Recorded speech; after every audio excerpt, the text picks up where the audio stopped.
I want to make a disclaimer that I'm going to save my sense of humor for TikTok later in order to garner votes and solicit Sophie Cunningham from the Indiana Fever for an endorsement. But tonight I want to talk about Duluth, Minnesota. I've lived here 13 years, and the first time I ran for school board, Art Johnston and Harry Welty were the most hated school board members by the school board itself. They often tried to silence them. They blocked Art Johnston a few times from entering schools. Harry Welty was also a thorn in the school board side. He made major protests, not unsolicited or not warranted, but still, he did not work well with team members. And the old guard always stood their ground, and they got rid of people that they didn't really want around, including Elena Oswald, who was pretty much forced to resign from the school board over false allegations after she asked why one of the school board members running for in the district had her kid over at Marshall at a private school. Even though Elena Oswald served for the NAACP on a committee, they still blackballed her. Now I'm wondering 10 years later why the DNT is endorsing candidates who have run 9 to 15 times and seem to only do it for fun. They're doing it not necessarily as a serious campaign effort, but in the event of Lauren Martell, he did put sincere effort forth every single year. He educated himself on the budget. Plus, he walked and knocked on doors for over 2,000 homes every time he ran for office. I believe he did it at least 9 times. He's run for the school board. And I don't fault him for that. But on the other hand, if you've run that many times and lost or narrowly lost, what's the point? Because you just really endorsement for other people who want to try. So in usual turn to the News Tribune, they endorsed her again professional way. It's cool and coy. Pete Stauber 3 different times and lost.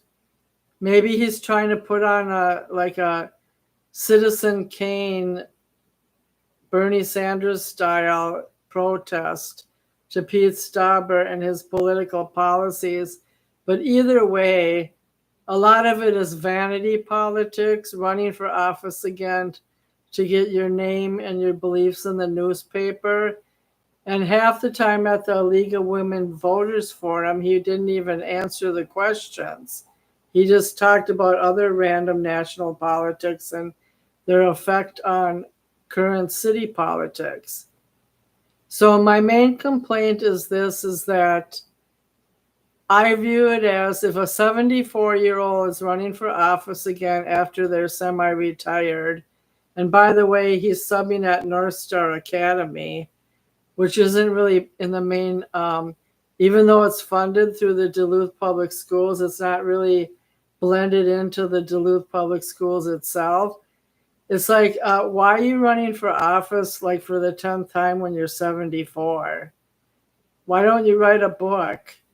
Because besides trying to be coy and smart, but not really caring directly about school politics, as one of his opposing candidates said, are you just doing it for the notoriety that at your funeral you'll go down in history for being famous for running for office multiple times?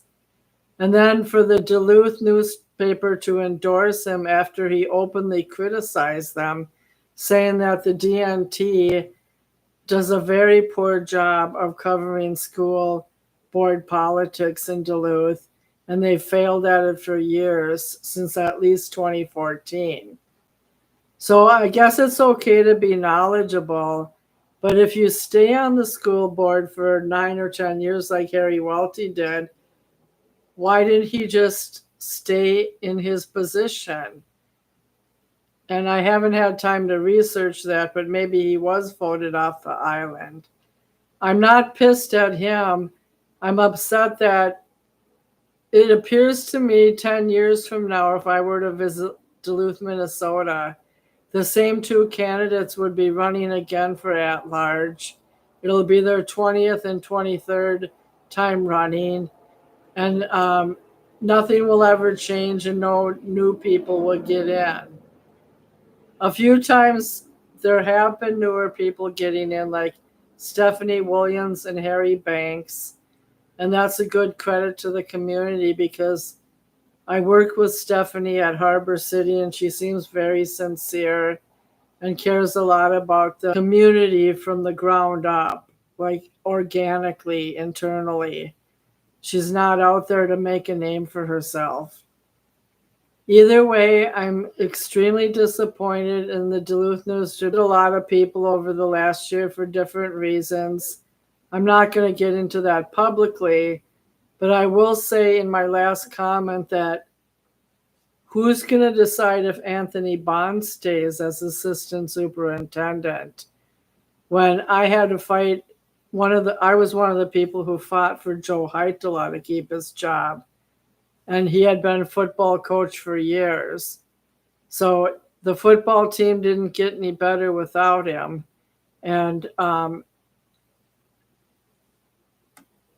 I don't know what kind of treatment Anthony Bonds will get, but Joe Heitela only got about 50% of the support he should have for having a substance abuse disorder called alcoholism. I'm sure he wasn't happy about being exposed, but in the Duluth community where drugs and alcohol are rampant, even among officials who are stupid enough to get a DUI when we have Uber and Lyft, they shouldn't be rewarded when they're in a very high position like assistant superintendent. So now I hope I piss a few people off and get a few more votes. Thank you for listening today.